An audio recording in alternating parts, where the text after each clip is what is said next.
We have the news, Paul Manafort. Did he hold secret talks with Julian Assange and WikiLeaks? WikiLeaks wants $1 million bet with the Guardian and the editor's head because they say it never happened. They were talking about the years 2012, 15, and 16. CNN met with Ecuadorian president. Is there any evidence of this? Why would there be such a strong denial by WikiLeaks and $1 million bet offer if, in fact, they're saying it didn't happen? But the other big news is you have both Paul Manafort and Jerome Corsi both saying they're not going to talk to Mueller. And what's interesting, in both cases, what you have are these cooperation agreements. And you sit with prosecutors, and basically if you tell them what they want to hear, you tell them what the narrative they think happened. If you do that, probably in the case of both of them, that means very little time in jail, if any. And by saying that Paul Manafort didn't abide by the agreement with the special counsel, well, that could be a life sentence for him because he's, 70 years old.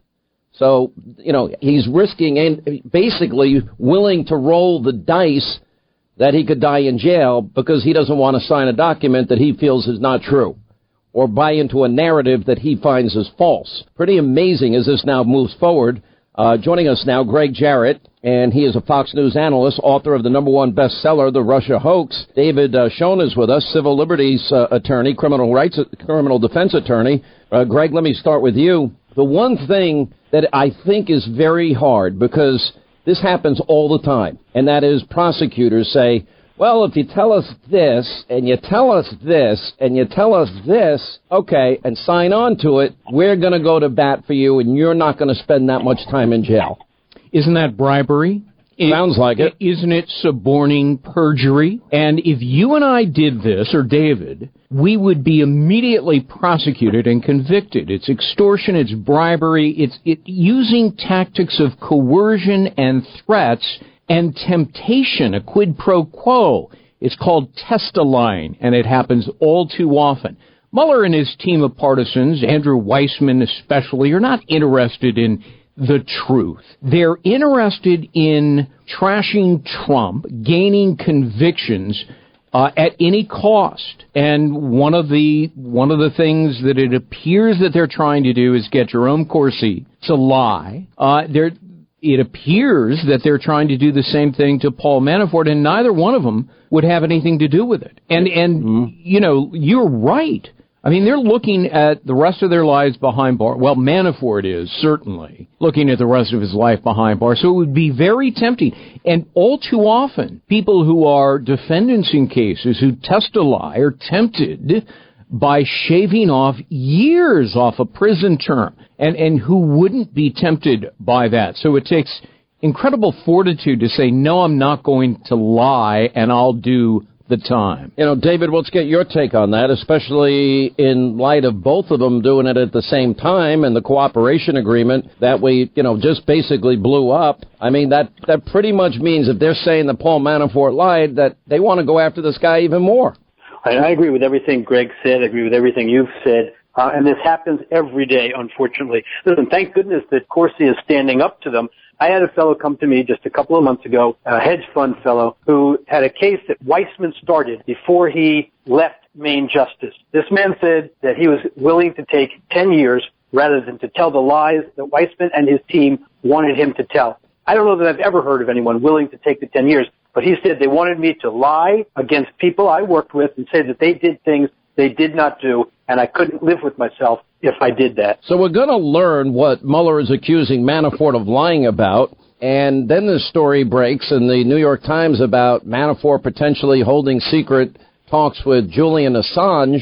The Guardian. The Guardian is, who published it. Right. WikiLeaks is saying, we'll bet you $1 million it didn't happen. Now, that gives everybody, I think, pause, right? Right. But I've always thought that Assange, and I've interviewed him, one of the few people that actually have, and I've always thought, as it relates to whatever documents were released or whatever, and, my memory serves me right, that in his case, he would be the one person that had the answer. Sure. Where did he get the information from? Now, when I interviewed him, he was clear. I didn't get it from Russia. I didn't get it from any state party. Right. And that was all of the details. Could it be a cutout from Russia? I guess so. Right. But I think he was saying no. I don't have any way of verifying what he says. Right.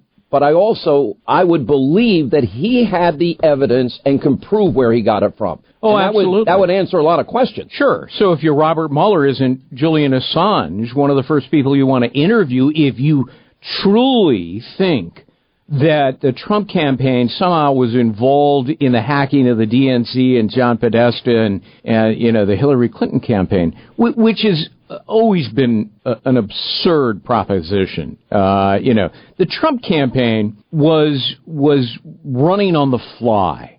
I mean, it was the definition of disorganization. It was all centered around Donald Trump basically going from venue to venue, huge crowds, getting free publicity, free TV airtime, and it was the most populist campaign you ever saw. It was not calculating and manipulative. It was out front with the people. They couldn't conspire to order lunch.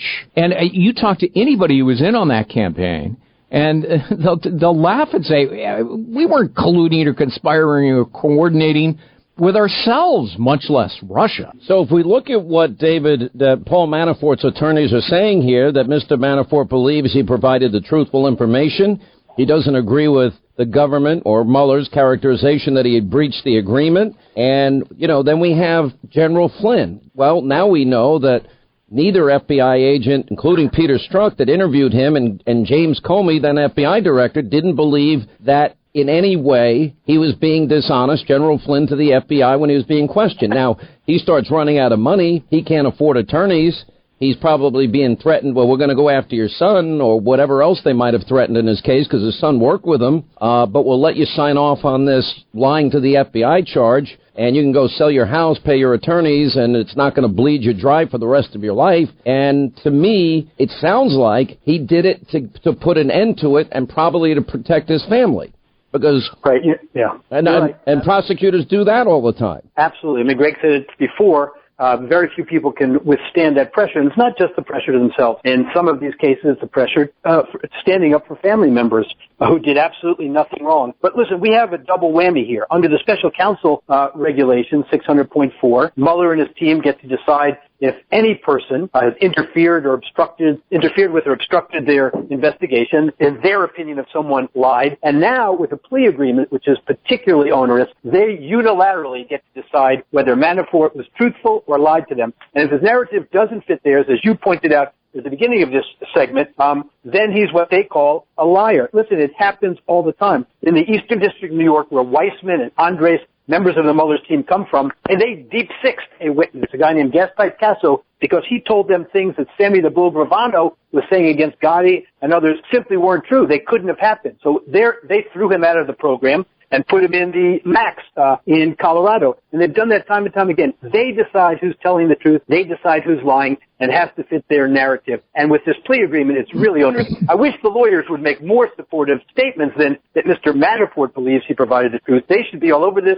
Hopefully, they would every debriefing session, took notes, and they're going to be able to show and stand up for Manafort, that he did tell the truth. Let me go back to Alan Dershowitz's comments for a minute, Gregg Jarrett, and he said, well, the report itself may be devastating. I think they are going to create a document that is going to be literally filled with the most innuendo, no allegations. I don't think there'll be any sealed indictments post a Trump presidency, as some have, speculated, and they're basically going to hand it to Congress and say, here's your roadmap. Go have fun with it. Yeah, it's tricky because under the federal regulations governing the special counsel, he is to prepare a report and give it to the Attorney General. And the acting Attorney General, is it now Whitaker, or is it still Rod Rosenstock? No, it's Matthew Whitaker, and unless and until a federal judge gets it wrong and says otherwise. The president is legally allowed to appoint Matthew Whitaker. There's no question about that. David would agree with this.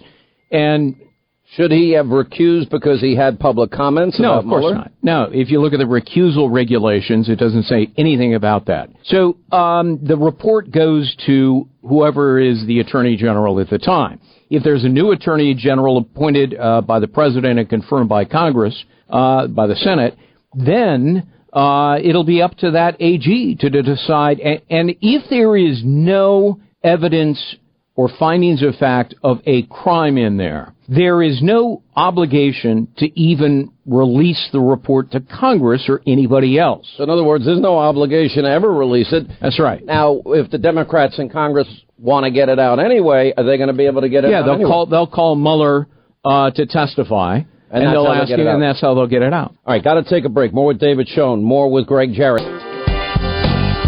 All right, as we continue with Gregg Jarrett, David Schoen, and the big story, Manafort, did he hold secret talks with Julian Assange? WikiLeaks is offering The Guardian, which printed this, $1 million bet. I've always thought, if you want the answer, where did the emails come from? Now, the amazing thing about Assange is when he was 16, he hacked into the DOD and NASA. Right. All right. You have to have a lot of computer sense to be able to do that. What bothers me is we've never, ever created cyber defense for our nation's secrets. At some point, it becomes our mistake as a country, and we've never made it a priority. But putting that aside, he would be the one guy that we know has the answers where this all came from, wouldn't he? He would. And well, Mueller, why don't they ever ask him? Mueller and his team of partisans should have flown over to London and the Ecuadorian embassy and sought an interview with him. Now, I'm skeptical that Assange would ever have told him who did it, but he might have excluded certain individuals or groups or nations like Russia to the satisfaction of Mueller. Maybe he would have done it, just like they're making deals with everybody else. Maybe he would have done it in exchange for this or that. Yeah, well, that assumes that Mueller would have the authority to negotiate that, and he wouldn't, but he could bring the Department of Justice in on it. Absolutely, right? He could. Sure. David, your thoughts? Yeah, no, I agree with all of that again. I think you should have Assange on the show again, frankly. But I want to just back up one step. Very important what you were discussing just a bit earlier about this final report by Mueller. It must remain confidential. That's in 600.8 of the regulations. We know that's never going to happen, is it? That's right. Exactly. Let's see how that works out. And that's the Attorney General to keep it confidential. There's specific provision in here that all sanctions that the Department of Justice holds for those who leak apply in this case if anybody else makes the decision. Yeah, that's really going to happen. Look at how they treated Hillary Clinton. That's not going to happen. Exactly. By the way, don't forget Papadopoulos from your discussion. Yeah, you're right. People have had the screws turned to them. He's in a pretty tough situation now, and he said for quite a long time that he, too, was forced to say things that simply weren't true. Well, I can't wait to talk to him. I thought it was wise for him to take the 2 weeks, because 2 weeks, anyone can suck it up for 2 weeks. Not that it's easy, but if he was going to risk his plea agreement, I think that would have been a bad idea for him, personally. All right, we'll have more on this tonight on Hannity. Thank you both for being with us. We really appreciate it.